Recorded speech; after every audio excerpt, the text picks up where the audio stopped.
네, 2022년 8월 27일 이정훈입니다. 세계적인 냉전이 치열해지는 것 같습니다. 저는 이게 우리한테는 상당히 기회라고 생각됩니다. 그리고 대한민국이 과연 정권 교체를 하긴 했구나 하는 실감을 느끼기도 합니다. 아울러 오늘 드리고 싶은 말씀은 전쟁과 함께하는 평화, Peace with War 또는 Conflict, 이거를 이해를 해야 된다는 그런 주장을 하고 싶습니다. 우선 반가운 소식이 있었네요. 제가 조금은 불안정하다 그랬었죠. 폴란드하고 우리하고 몇 조 원치의 무기 거래가 있을 것이다 라고 도하 언론이 계약이라고 발표했는데 아니다, 프레임워크, 기본 협약이다 라고 제가 정장에서 보도를 했었죠. 근데 기본 협약이 맞았습니다. 이제 드디어 계약이 체결됐습니다. 근데 폴란드가 이 무기를 한꺼번에 다 사가는 게 아니라 1차, 2차, 3차 이렇게 나눠서 계약을 하겠답니다. 1차 계약을 체결했습니다. 폴란드에서 K2 흑표 전차, 우리 신형 전차죠. 180대. K9 자주포 212문. 이게 1차 물량입니다. 지금 폴란드가 상당히 급하죠. 자기네가 갖고 있던 러시아제 무기, 소련제 무기를 우크라이나에 제공했기 때문에 자기네는 빨리 나토 회원국이니까 나토 공통 부품과 실탄을 쓸 수 있는 무기를 교체를 해야 되는데 지금 독일도 바쁘고 미국도 물량이 없고 지금 우리나라만 지금 K2 전차는 이집트, K9 자주포는 호주에 수출하고 하고 하느라고 지금 막 공장이 돌아가고 있으니까 빨리 같이 몇 대 붙이는 게 쉽죠. 물량 붙이면 가격도 떨어지고 쟤네들은 다시 라인을 증설해야 되고 사람 모아야 되고 그러면 시간이 걸리는데 우리가 빠르니까 우리 쪽으로 결국 샀습니다. 상당히 급해갖고 올해부터 이 탱크하고 장갑차 일부가 들어갑니다. 올해부터 25년까지. 자주포는 한 해 늦어서 26년까지. 올해가 지금 벌써 8월이 다 갔는데 9, 10, 11, 12. 우선 한국군한테 주기로 하고 우선 빼달라 이거죠. 지금 미군이나 독일군도 독일도 자주포 좋고 거기 전차 좋고 미국도 다 좋은데 걔네들은 여유가 없어요. 근데 우리는 지금 워낙 우리도 육군이 방대한 우리 육군이 독일 육군의 한 3배 되잖아요. 그러니까 미군보다 작지도 않죠. 미국 육군 사단 10개밖에 더 돼요. 우리 몇 개입니까? 정규사단만 상비사단만 12개에다가 향토사단 7, 8개 있고 하니까 우리가 오히려 많지. 그러니까 우리한테서 일단은 먼저 빼가는 겁니다. 상당히 급하는 거니까 우리로서 괜찮은 거죠. 네. 그래서 1차 계약이 체결됐고 그 다음에 이제 다음 달쯤에는 우리 FA50 제가 이제 T50 이렇게 만들었다 책을 냈다 그랬었는데 그 T50을 토대로 만든 경 전투기 우리 F5급 전투기 그것도 조종사 둘이 타는 거거든요. 훈련기를 토대로 만든 전투기라서 그거와 비슷한 그거보다 훨씬 좋은 거죠. FA50 또 1차분을 계약합니다. 총 48대를 사겠다 그랬는데 우선 몇 대를 가져갈지 모르지만은 가져갑니다. 바로 폴란드에서 받아 건너면은 스웨덴이 있고 스웨덴의 그리펜이라고 하는 그리펜은 우리의 FA50과 같은 엔진을 쓰는 거의 동급의 전투기가 있는데 그거 안 삽니다. 이상하게 스웨덴이 이상하게 수출을 잘 못해요. 그리펜 만들어가지고 태국에 몇 대 팔고 덴마크 몇 개 팔고는 흐지부지 합니다. 그것도 하나의 상당히 희한한 일인데 어쨌든 우리 FA50이 나갑니다. 우리 지금 이거 팔려고 애를 썼죠.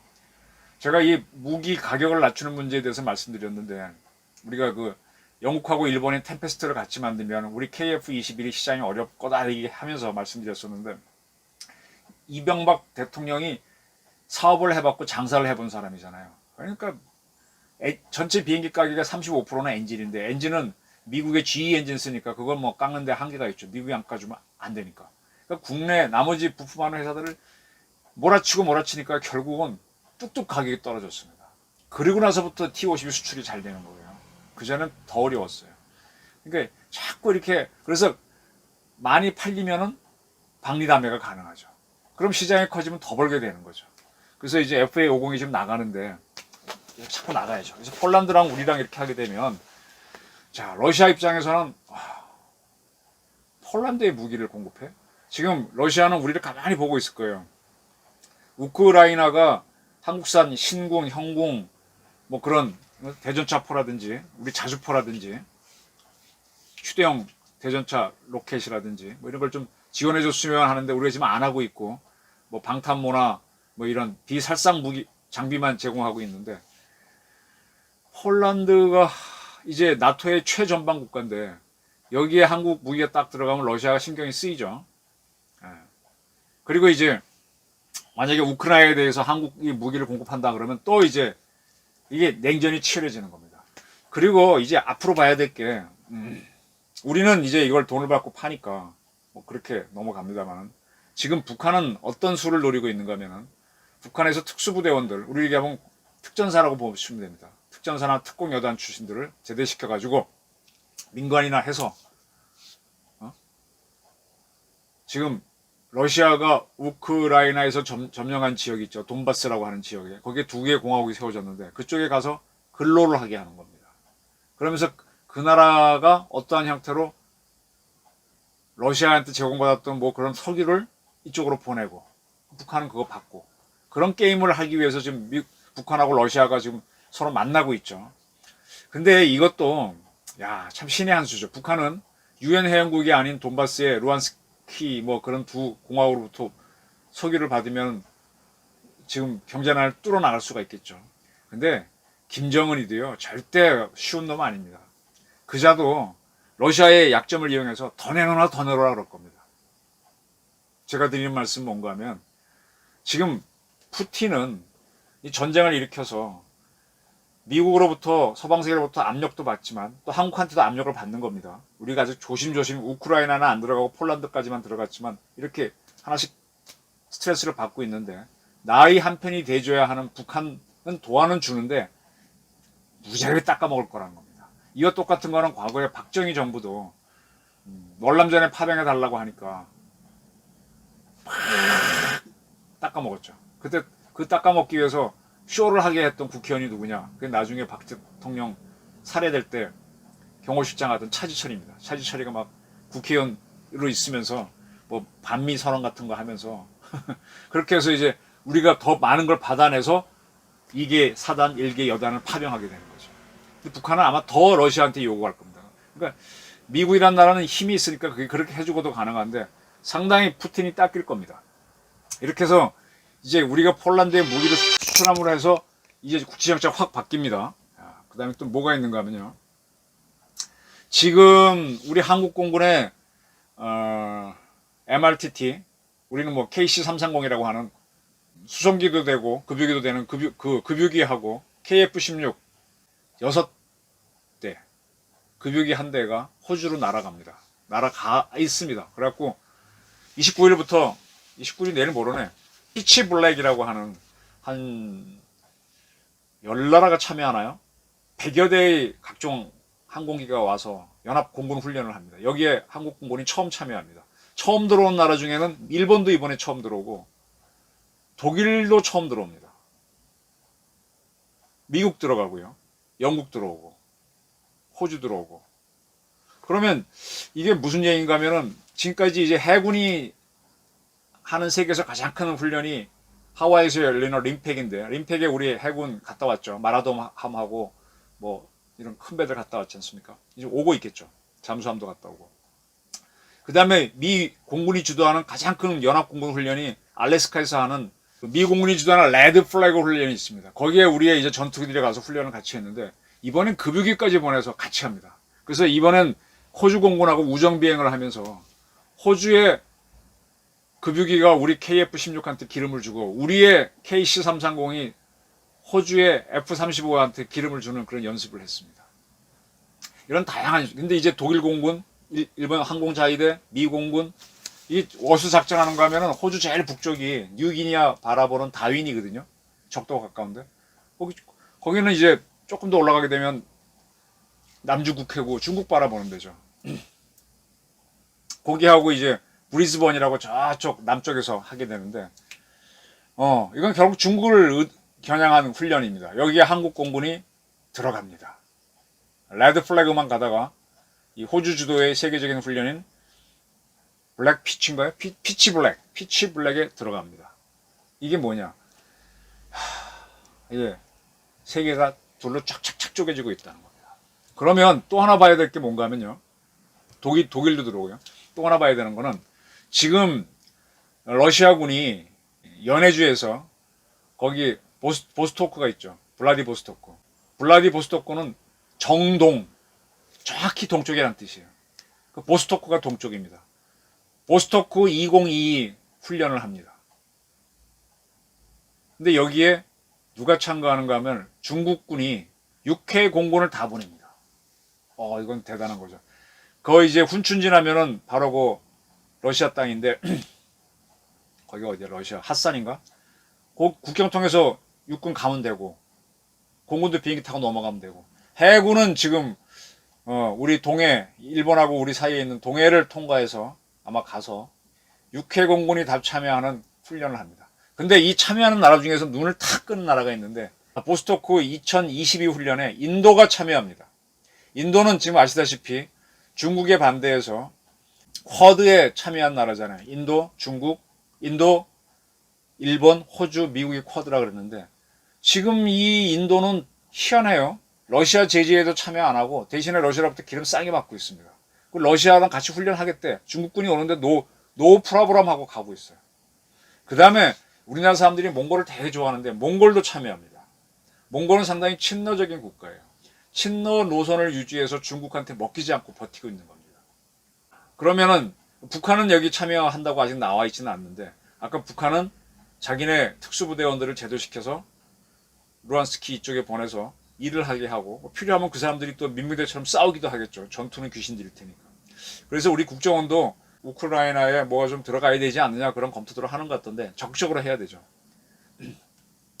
중국하고 러시아가 계속 경쟁 관계고 인도도 그런데 이 세 나라가 같이 보스토크 2022 우리 그 두만강 건너 거의 벌판입니다. 저는 한 몇 번 가봤는데 진짜 벌판이에요. 비가 많이 오니까 강이 없어요. 강이 비가 오면은 이렇게 웅덩이에 고여 있다가 마르고 그거예요. 이게 쭉쭉 바닥까지 흘러가는 강도 별로 없어요. 그러니까 벌판이니까 뭐 훈련하기 좋죠. 지금이 8월, 9월쯤 되면 훈련하기 좋겠네. 춥지도 않고 하니까. 자, 이렇게 하고 있습니다. 그 다음에 주목해야 될 게 지금 대한민국에서 벌어지고 있는 UFS, 을지 프리덤 쉴드, 을지 자유의 방패 훈련입니다. 이 프리덤 이제 UFL 여러 가지 이름 바뀌었는데요. 제가 정리를 할게요. 여러분들 이제 훈련하고 연습을 잘 어떨 땐 훈련, 어떨 땐 연습 그러는데 훈련은 뭔가 하면요. 내가 사격을 한다. 그래서 사격을 땅땅 쏜 거 이것도 훈련이죠. 그 다음에 군사적 작전을 내가 막 뛰어봅니다. 뭐 각기 전투도 해보고 뭐 이렇게 막 뛰어가고 소대 전투도 해보고 그 훈련이 충분히 되고 난 다음에는 전쟁이 일어났어요. 일어났을 때 내가 배운 훈련들을 연결해서 내가 실제로 전쟁하는 거를처럼 쫙 훈련은 훈련인데 똑같이 하는 겁니다. 그건 연습입니다. 내가 이때는 요걸 한다는 걸 숙지하기 위해서 훈련 받은 대로 쭉 하는 겁니다. 그래서 이건 엑서사이즈고 내가 막 이리 뛰고 저리 뛰고 하는 건 트레이닝, 훈련입니다.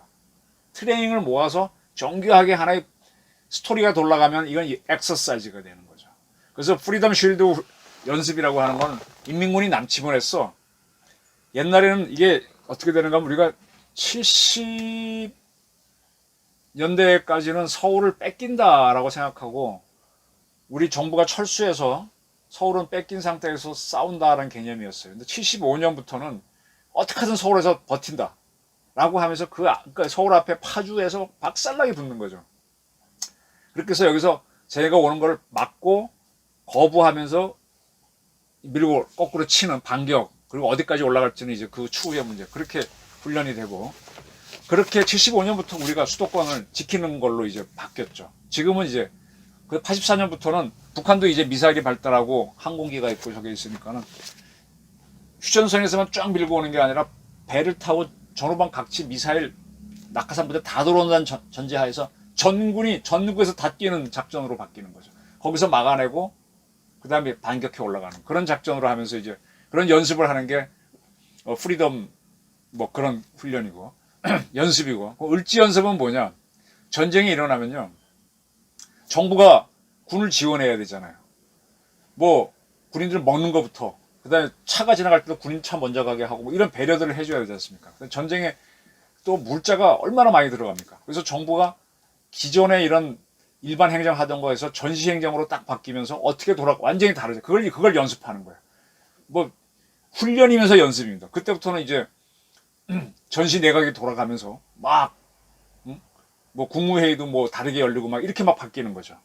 대통령도 어디 뭐 문서고에 들어가서 주의하고 이렇게 하면서.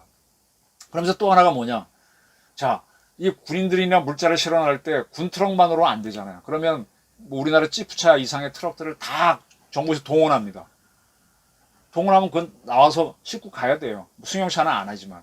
그 다음에 뭐 어떤 공장들은 내가 원하는 물건 못 찍어요. 너 워카 찍어? 그럼 워카 찍는 거고, 너 철모 찍어? 그럼 철모 찍는 겁니다. 그런 걸 하는 겁니다. 그래서 정부가 그런 연습들을 요 기간 내에 하는 겁니다. 그러니까 정부하고 군이 같이 돌아가는 거죠. 이걸 둘이 합쳐버렸습니다. 동원 계획은 충무 계획에 따라서 동원하고, 정부는 전시 내각으로 바뀌어서 가동하고, 그러면서 일반 행정도 하면서 전시 지원을 해주면서 군인들은 작전을 하는 거죠. 상당히 큰 작전입니다. 대부분의 거는 도상으로 하고, 이번에는 한 대대급 정도만 실기동을 하면서 한번 체크해보고, 나머지는 이제 도상으로 했다 치고 작전으로 가는 게 문제이긴 하지만, 이런 식으로 한미가 여기서 쫙 돌아가니까 보스토크 2022 훈련을 연습을 중국, 인도가 참여해서 러시아에서 하겠다. 그런데 해군까지 들어간다. 지금 우리 을지 프리덤 쉴드 훈련에는 육해공군 다 해병대 다 들어옵니다. 저 부산에 가게 되면 미군 부대인데 거기서 쫙 미군들 물자 들어오면 물자부터 들어오고 병사 들어오고 탁탁 타고 쫙 그 탱크 장갑차 내리면 그걸 우리나라 기차에 실어갖고 쫙 전방으로 보내오면 병사들은 오산에 내려갖고 그거 타고 이제 바로 작전하고, 실탄은 우리나라에 와사탄으로 많이 있는 거 그걸 탁탁 이게 모든 게 시스템으로 돌아가는 겁니다. 이거를 문재인 정권은 안 했죠. 이걸 부활시켜서 합니다. 내년부터는 연대급 여단급으로 한답니다. 그래서 이렇게 점점점 이렇게 하게 되면 이 세계는 점점 쭉 쪼개집니다. 근데 이럴 때가 저는 우리한테 기회라고 봅니다. 이게 문재인 정권 같은 게 있으면은 이것도 저것도 안 되는데, 이렇게 하면 우리가 북한하고 뭐 할 수가, 북한은 우리랑 뭐 할 의지가 없잖아요. 우리를 굴복시키려고 하면 모를까. 이러한 냉전을 이용해서 국가 발전시켰던 위대한 지도자가 박정희하고 전두환입니다. 그때 우리가 경제 성장을 비약적으로 하고 일본이 어정쩡할 때 우리는 오로지 반공이다 하면서 딱 했거든요. 그리고 우리는 그때 전쟁 나지도 않았습니다. 뭐 티격태격은 했지만 전쟁과 함께하는 평화를 하면서 싸우면서 건설하면서 컸거든. 지금도 바로 이렇게 폴란드에 수출하고 뭐하고 하면서 이제는 뭐 그렇게 북한한테 선선을 외면서도 뭐 민족 자존심 때문에 한미연합사 없애고 우리가 대장이 돼야 된다는 헛소리 하지 말고요. 미군이 대장을 하는 게 맞아요. 그래야 미국이 러시아를 막아주고 중국을 막아주고 우리 그 밑에서 같이 하는 거지. 우리가 앞에 가면 어떻게 러시아가 중국이 우리를 얼마나 우습게 보고 덤빌 겁니까? 나토 시스템도 보게 되면 전부 다 미국이 리드합니다. 아닌 척하지만. 그래서 요거를 딱 끌고 나갈 때 어쩌면 통일의 기회가 옵니다. 제가 이걸 굉장히 하고 싶어하는 사람입니다. 윤석열 정부는 그 기회를 잡을 수가 있는데, 그래서 제가 국가안보실에서 어떻게 할까 늘 이렇게 보면서 과감하게 블라디드 피스를 위해서 이렇게 하자고 하는데, 지금 어찌됐든 윤석열로 정부가 바뀌니까 이런 기회가 옵니다. 그래서 지금 우리가 폴란드에 무기 수출 1차 수출을 하는 계약 체결을 한 거 하며, 그 다음에 우리 공군이 피치블랙이라고 그랬나요? 호주에 가서 10개 나라 공군하고 같이 급유기까지 가서 훈련하는 대규모 훈련도 하고, 해군은 이미 갔다 왔고, 근데 중국하고 인도군은 보스토크 2022 훈련에 연습에 들어간다는 거, 세계가 쫙. 인도는 항상 회색입니다. 미국이 이제 하도 급하니까 이제 쿼드를 했는데, 쿼드에 힘을 빼면서 취포로 가고 있죠. 쿼드에서는 아마 앞으로 쿼드가 인도가 빠지고 한국이 들어갈 수도 있겠죠. 이렇게 하면서 우리가 점점 미국하고 가까워지고 그러다 보면은, 그리고 이제 계속 북한하고 암수레이스, 무기 경쟁을 하는 겁니다. 암수레이스를 군비 경쟁을 하다가 한쪽이 콱 무너지면서 냉전이 종치되면서 유럽에서 평화가 왔던 겁니다. 지금 다시 중국이 올라오고 러시아가 와서 막 암수레이스. 우리 북한하고 무기 경쟁하는 거 해야 됩니다. 그래야 한쪽이 꽉 무너지죠. 뭐 계속 대화하면은 그러면서 서로 탑칠 의사 없으면 그대로 계속 힘들게 가는 거지. 이 북한하고 대결하고 하는 걸 두려워할 필요가 없어요. 그게 기회입니다. 실감나는 정권 교체입니다. 냉전이 우리에겐 기회가 될 것 같습니다. 전쟁과 함께하는 평화를 생각해 보시기 바랍니다. 경청해 주셔서 감사합니다.